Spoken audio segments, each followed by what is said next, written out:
तो चलिए शुरुआत करते हैं आज की अपनी जो मैथमेटिक्स की क्लास है। स्पेशल आज आपके लिए क्या उसकी हम लोग बात कर लेते हैं। स्पेशल की अगर बात करें तो अब से आपको क्लास के अंदर जो साथ-साथ आप लोग नोट कर रहे थे ना कि कुछ स्टूडेंट के डाउट थे कि किस हिसाब से हम जो सवाल है उनको लिखें, किस हिसाब से क्या करें। तो सारे डाउट आपके आज सॉल्व कर दिए गए हैं। अब भी आपकी ये लग रहा होगा कि सर सारे डाउट सॉल्व कर दिए तो लेकर क्या आए? लेकर आपके लिए ये आए हैं बेटा कि जैसे अभी तो मैंने जो प्रश्नावली अपनी जो एक है वो आज कंप्लीट हो जाएगी,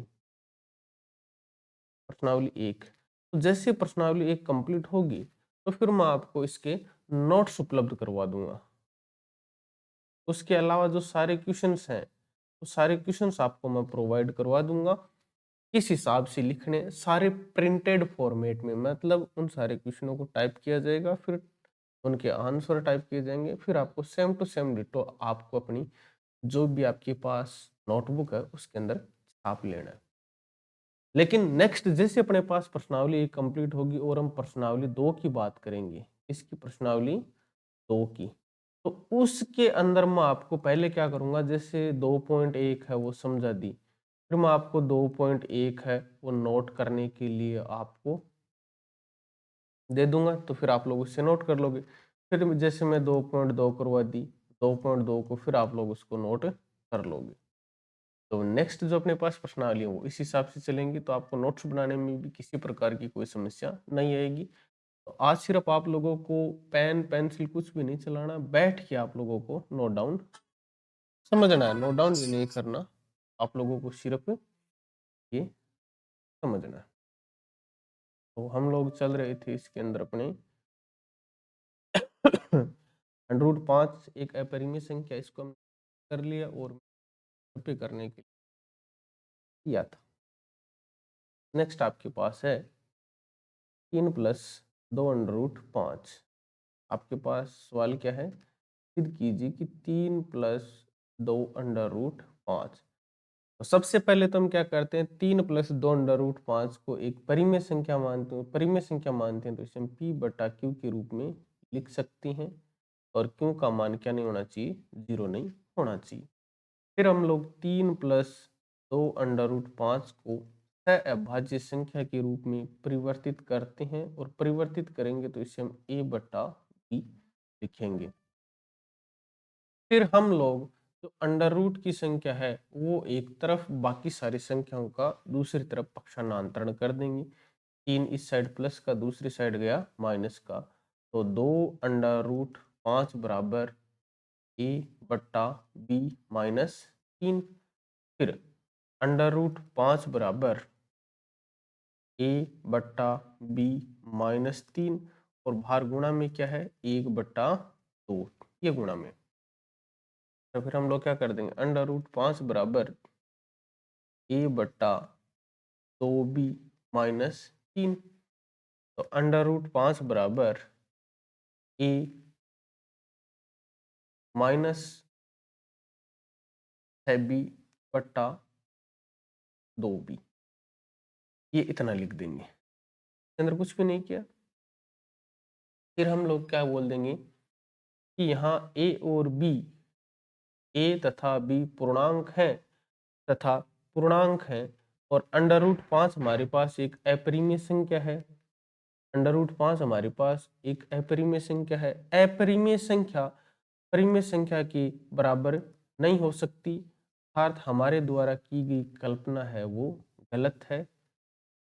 √5 अपने पास क्या, एक अपरिमेय संख्या, अपरिमेय संख्या जो अपने पास पूर्णांक है अर्थात परिमेय संख्या है उसके बराबर नहीं हो सकती, और बराबर नहीं हो सकती हम लोग क्या बोल सकते हैं कि 3 प्लस 2 √5 एक अपरिमेय संख्या। बस इतना सा लिखना है, ये एक थोड़ा सा भाषा का पोर्शन मान लीजिए, इतना कर दोगे, फिर मैं आपको नेक्स्ट हम लोग चर्चा कर लेते।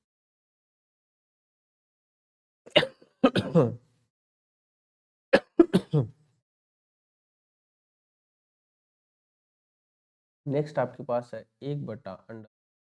सबसे पहले क्या मानो, संख्या Q, और Q का मान 0 नहीं होना चाहिए। फिर 1/√2 को सहभाज्य संख्या के रूप में परिवर्तित करोगे, फिर दोनों तरफ वर्ग कर दो, तो 1/2 बराबर a² / b², फिर वज्र गुणा कर दो, तो 2a² बराबर b², तो फिर a² बराबर b²/2। अब आप लोग क्या कर दोगे, b बराबर 2c अर्थात b² बराबर 4c²। इससे पहले वाले सवाल √5 को हमने अपरिमेय किया था, तब क्या था वही आपको करना है। तो क्या होगा, a² बराबर 4c²/2। तो उसके बाद में क्या आया, a² बराबर 2c² और c² बराबर a²/2। 2 इस साइड गुणा में, दूसरी साइड गया भाग में, अर्थात हमारे द्वारा की गई कल्पना गलत है। हमारे द्वारा जो की गई कल्पना वो क्या है, गलत है।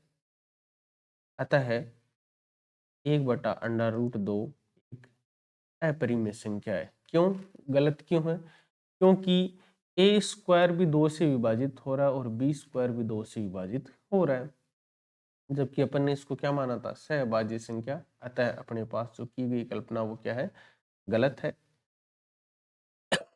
और 1/√2 हमारे पास क्या हो गई, एक अपरिमेय। इतना सा आपको करना है। चलिए नेक्स्ट बात कर लेते हैं।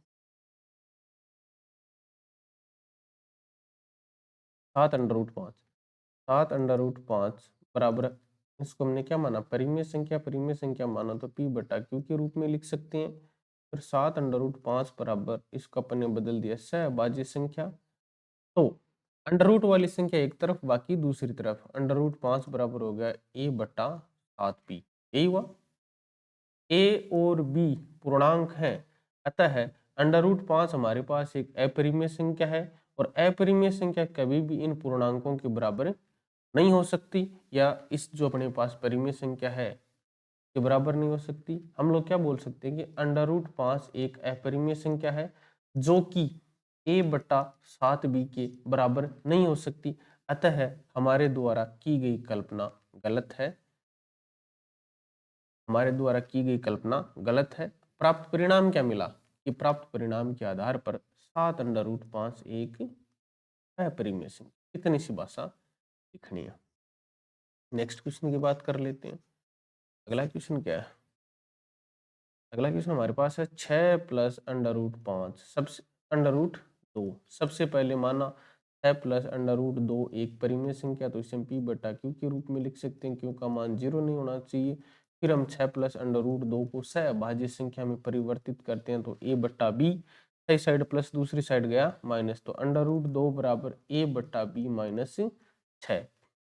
√2 बराबर a - 6b/b। बेटा इसके अंदर मैंने इसका लघुत्तम लिया, लघुत्तम लेके बाकी की।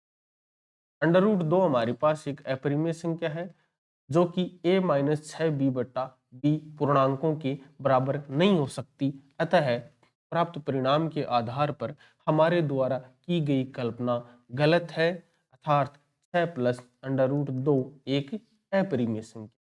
बस इतनी सी भाषा लिखनी है। अब इसके साथ में अपनी जो प्रश्नावली 1 है वो कंप्लीट होती है। बाकी मैं आपको एक बात और बता दूं कि जो भी इनका सॉल्यूशन है वो मैं आपको प्रिंटेड रूप में उपलब्ध करवा दूंगा, और बाकी जो अपने पास क्लास है नेक्स्ट अपने पास 2 की स्टार्ट होगी, तो साथ साथ चले जाए। ठीक है।